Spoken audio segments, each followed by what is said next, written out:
I-PAC ছিল না, কেউ ছিল না, কোনো জ্ঞানীমণি ছিল না।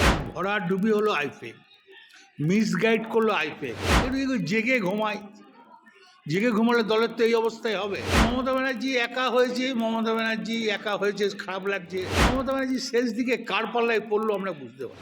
সম্মান পেলে দল করবো, সম্মান না পেলে চুপচাপ থাকবো। কোনো একটা কথা বলি, 98 সালের পর থেকে দল হয়ে যাওয়ার পর বাজপেয়ী যখন প্রধানমন্ত্রী হলেন তখন আমরা 7টা সিট পেলাম। মমতা ব্যানার্জি রেল মিনিস্টার হলো, দলে একটা সুন্দর ভাব এলো। হ্যাঁ, তারপরে দল করতে করতে তখন আইপ্যাক ছিল না, কেউ ছিল না, কোনো জ্ঞানীমণি ছিল না। এই আমাদের মতন রাখাল বাগাল মুকুল্লায়, আমার রাখাল বাগাল গৌতম বসু, রাখাল বাগাল অনুব্রত মণ্ডল, বালু, পঙ্কজ দা, এরাই ছিল, মদন মিত্র, এরাই ছিল আমরা তখন দলের মেন। তো এই কারণেই তখন এই আইপ্যাকটা আমাদের দরকার হয়নি। তারপর 9 সালে যখন আমরা এমপি যে দেখলাম বীরভূমের শতাব্দী রায়, তখন তৃণমূলের সিম্বল নিয়ে জিতেছিলাম, তখন আইপ্যাক ছিল না। 11 সালে যখন পার্টি পাওয়ার আসে তখন আইপ্যাক ছিল না। কংগ্রেসের সঙ্গে অ্যালায়েন্স করে দলে এসেছিলাম। কংগ্রেসকে চটানোটাও আমাদের ভুল হয়েছে, কিন্তু কে কার কথা শুনে। তারপর 14তেও আইপ্যাক ছিল না, 16তেও আইপ্যাক ছিল না, 1900ও আইপ্যাক ছিল না। তাহলে আইপ্যাককে প্রয়োজন হলো কেন? আজ ভরা ডুবি হলো আইপ্যাক, মিসগাইড করলো আইপ্যাক, দুনিয়ার লোকের কাছ থেকে টাকা তুললো আইপ্যাক। এমন কোনো লোকের কাছে নাই যে টাকা তুলে নেয়। পঞ্চায়েত ইলেকশনের টাকা তুলেছে, মিউনিসিপ্যালিটি ইলেকশনের টাকা তুলেছে, তোমার আমাদের কি বলবো, এই তোকে জেলা প্রেসিডেন্ট রেখে, তোকে বুথ প্রেসিডেন্ট রেখে দেবো, তোকে অঞ্চল প্রেসিডেন্ট রেখে দেবো, তোকে কমিটিতে রেখে দেবো, টাকা দে, এইভাবে টাকা তুলেছে। একটু জেগে ঘুমায়, জেগে ঘুমালে দলের তো এই অবস্থায় হবে। দল সংগঠনের দল চলে, আইপ্যাক নিয়ে একটা ইউপির লোক সে কি মোড়ারে বুঝবে, একটা বিহারের লোক এখানে কি বুঝবে তোমার লাভপুরের ঘটনা। 100 আইপ্যাক আসতে ক্ষতি। বর্তমানে যে রাজনীতি আপনি দেখছেন, সারাক্ষণে দেখছেন, অনেক তৃণমূল ভেঙে চলে গেছে, মমতা বন্দ্যোপাধ্যায় কার্যত একা, এই বিষয়গুলো কীভাবে ব্যাখ্যা করেন, মনে হচ্ছে? দেখুন, মমতা ব্যানার্জি একা হয়েছে, মমতা ব্যানার্জি একা হয়েছে, খারাপ লাগছে। কেন মমতা ব্যানার্জিকে ভালোবাসতাম আমি, কেন অনেকজনাই ভালোবাসতাম, কিন্তু মমতা ব্যানার্জি শেষ দিকে কার পাল্লায় পড়লো আমরা বুঝতে পারলাম না। যেমন এবারে যেমন আমাকে ভোটের দায়িত্ব দেয়নি, আপনারা জানেন নিশ্চয়ই। কোর কমিটির মিটিংয়ে বলছে আপনি ডাকলে, কোনো এমএলএ ডাকলে আপনি যাবেন।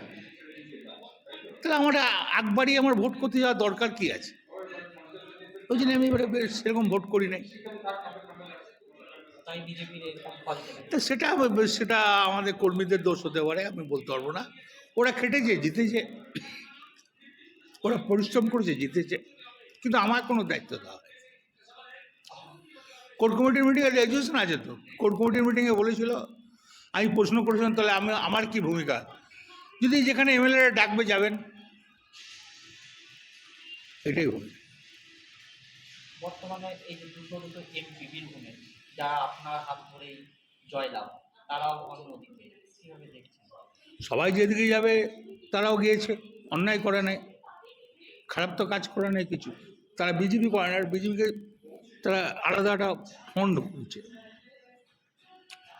অনুব্রত মণ্ডলের রাজনৈতিক অবস্থান এই মুহূর্তে কি? দেখুন, অনুব্রত মণ্ডলের রাজনীতি অবস্থান এর মধ্যে ঠিক আছে, সম্মান পেলে দল করবো, সম্মান না পেলে চুপচাপ থাকবো।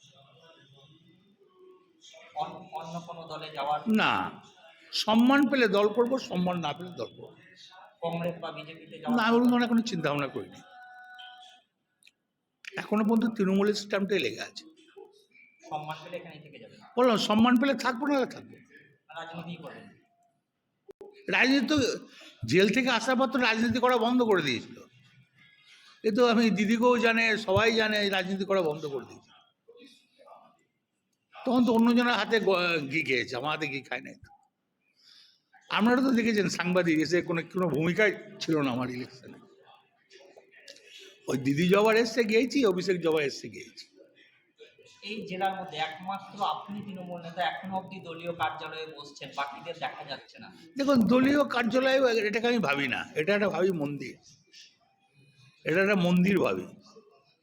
আপনার হাতে করা। কারণ এটা বহু পুরনো, আর আমি সিপিএম তাড়িয়েছি, মানুষের পাশে থেকেছি, এটাকে আমি কোনো সময় কার্যালয় ভাবি না, এটা মন্দির ভাবে বিকাল একবার করে আসি। মমতা বন্দ্যোপাধ্যায়ের দীর্ঘদিনের সঙ্গী, কোথাও কি একটু খারাপ লাগছে? 100 বার মমতা ব্যানার্জির জন্য প্রচণ্ড খারাপ লাগছে, ভদ্রমহিলার দিকে দেখলে কষ্ট হচ্ছে। সেই কি ছিল দল আপনি? সে আমি কেন, যতগুলো এমপি বেরিয়ে গেছে তাদের জিজ্ঞেস করলে তারাও একই কথা, যতগুলো এমএলএ বেরিয়ে গেছে বলে মমতা ব্যানার্জিকে জন্য আমরা আছি, সবাই বলবে। মমতা বন্দ্যোপাধ্যায় কংগ্রেসে যেতে পারেন, একটা জল্পনা তৈরি হয়েছে, তো দেখ, সেটা আমি শুনি নাই, সেটা নিয়ে আমি কোনো মন্তব্য করবো না।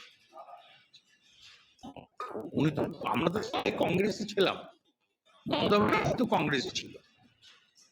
আজ অ্যালায়েন্স না করতো, সিপিএম এর সঙ্গে যদি কংগ্রেস জোট না বাঁধতো, আজ কংগ্রেস কোন জায়গায় যেত? তো অনুব্রত মণ্ডলের মানে বিশ্লেষণ আইপ্যাকের জন্য দলের এই 100%। আমি এখানে সাধারণ মানুষকে জিজ্ঞেস করুন না, বলে দেবে। বিজেপির লোককে জিজ্ঞেস করুন না, বলে আইপ্যাক শেষ করলো তৃণমূলকে। সিপিএমকে জিজ্ঞেস করুন না, বলে তৃণমূলকে শেষ করলো আইপ্যাক। কংগ্রেসকে জিজ্ঞেস করুন না, বলে শেষ করলো আইপ্যাক। তথ্য পাচার করে দিয়েছে।